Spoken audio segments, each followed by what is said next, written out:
السلام علیکم everyone and welcome back to another video. آج کی ویڈیو ہماری ہوگی اجتہاد ان کنٹمپرری ایرا. تو اجتہاد کا معنی آپ لوگ جانتے ہوں گے. اجتہاد اس چیز کو کہتے ہیں جب علماء کرام یا تب کے دور میں صحابہ کرام اور آج کے دور میں علماء کرام یا مفتی صاحبان اس طرح سے اکٹھا ہوتے اور ایک مسئلے کا حل مجموعی طور پر نکالتے تو اس کو ہم کہتے ہیں اجتہاد. تو جیسے کہ یہ یو این میں بھی ہوتا ہے یا انٹرنیشنل ہیومینیٹیرین لا میں بھی ہوتا ہے کہ سب اکٹھا ہوتے اور ایک بحث کرتے اور اس مسئلے کا حل نکالتے. سیم اسی طرح سے اسلام میں اس مجموعی طور کو جو کلیکشن ہوتے ہیں جو گروپنگ ہوتے ہیں اکٹھا ہو کے مسئلے کا حل اس کو ہم اجتہاد بولتے ہیں. تو کنٹمپریری ایرا میں اس کے کیا اثرات ہیں یا کیا اس کی ان کنٹمپریری ایرا وہ کیا ہے. تو آج ہم اس ویڈیو میں سارا وہ ڈسکس کریں گے. تو چلیے اپنی ویڈیو شروع کرتے ہیں. اچھا واٹ از اجتہاد؟ یہ تو میں سمجھا چکا. اجتہاد refers to independent reasoning, interpretation of Islamic law, application of Islamic principles to new situations. جو نئے مسائل آتے ہیں دنیا میں تو اس کے حوالے سے اس کے سمجھنے کے لیے یا اس کے حل کے لیے اجتہاد قرار دیا جاتا ہے. یعنی اس کو اس کے ڈیلیگیٹ کیا جاتا ہے اور اس پہ اس مسئلے کے حل پہ بحث ہوتے ہیں اور اس کا حل نکالتے ہیں کہ اس کے لیے کیا پرنسپلس ہونے چاہیے. تو اسے اجتہاد بولتے ہیں. It is essential for addressing issues not explicitly covered in classical resources. دیکھیے جب اسلام نازل ہوا تھا مکمل طور پر تو وہ آج سے 1400 سال پہلے تھا. تو آج کا جتنا بھی ٹیکنالوجیز ہے جتنے کچھ ہے وہ تب نہیں تھے, وہ آج ہے.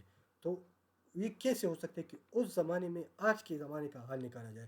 تو اس کے لیے اجتہاد کا قرار دیا گیا کہ اس کے تھرو آپ لوگ ہر مسئلے کا حل نکالیں گے. تو اجتہاد اسی وجہ سے ماڈرن ایشوز کے حل کے لیے ہوتا ہے. Importance in contemporary era. Modern societies face new challenges such as technological advancements, financial statements, bioethical issues, governance models. تو جیسے کہ میں نے کہا کہ آج کے زمانے سے مسائل نئے آ رہے ہیں, ایشوز نئے ہیں, تو اس کے لیے نئے سلوشنس چاہیے. تو اس کے لیے پھر اجتہاد ہوتے ہیں اور اجتہاد کا ہونا ضروری ہے. اچھا پھر چلتے ہیں. اور یہ سارا ایسے ہوتے ہیں نا اجتہاد کا مسئلہ حل جو نکالتے ہیں وہ اسلامک پوائنٹ آف ویو سے ہوتا ہے, اسلامک ویوز کے مطابق ہوتا ہے. یہ نہیں کہ اسلام سے ہٹ کے اسلامک ویوز کے مطابق پھر اس پہ اجتہاد ہوتا ہے, اس کا حل نکالا جاتا ہے.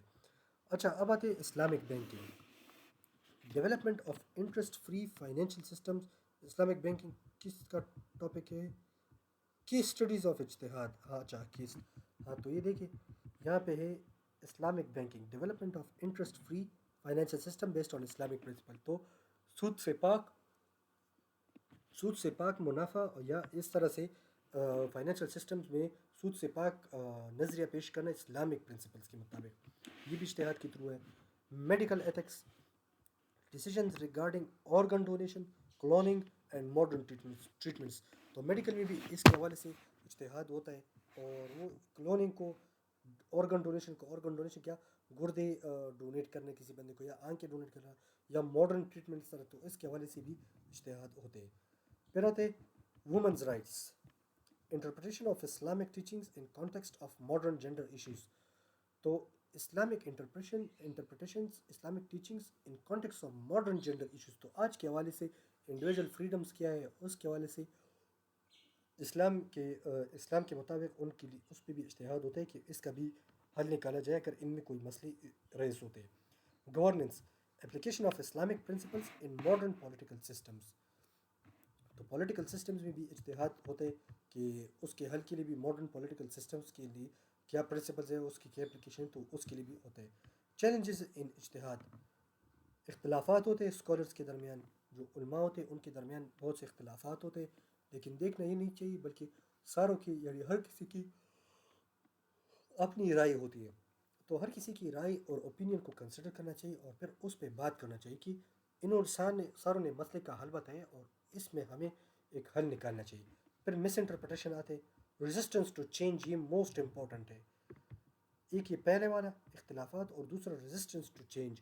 ریزسٹنس ٹو چینج بہت امپورٹنٹ ہے کیونکہ جب تک ہم چینج نہیں چاہتے تو چینج نہیں آ سکتا.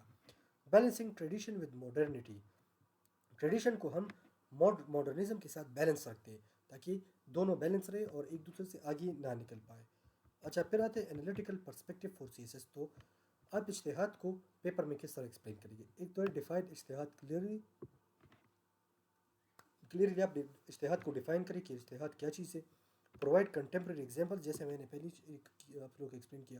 پھر اس کے چیلنجز کو آپ ایکسپلین کریں. چیلنج کے پریزنٹ بیلنسڈ آرگیومنٹس، تو پھر بیلنسڈ آرگیومنٹس کو بھی آپ اس میں پریزنٹ کریں اور اس پہ بات چیت کریں. تو یہ تھی اجتہاد کے متعلق کچھ پوائنٹس جو آپ کو، اگر آپ کو کوئی کنفیوژن تھی اس میں تو وہ کلیئر ہوئی ہوگی. تو آج کے لیے اتنا ہی، ملتے ہیں نیکسٹ ویڈیو میں. تب تک کے لیے اللہ حافظ.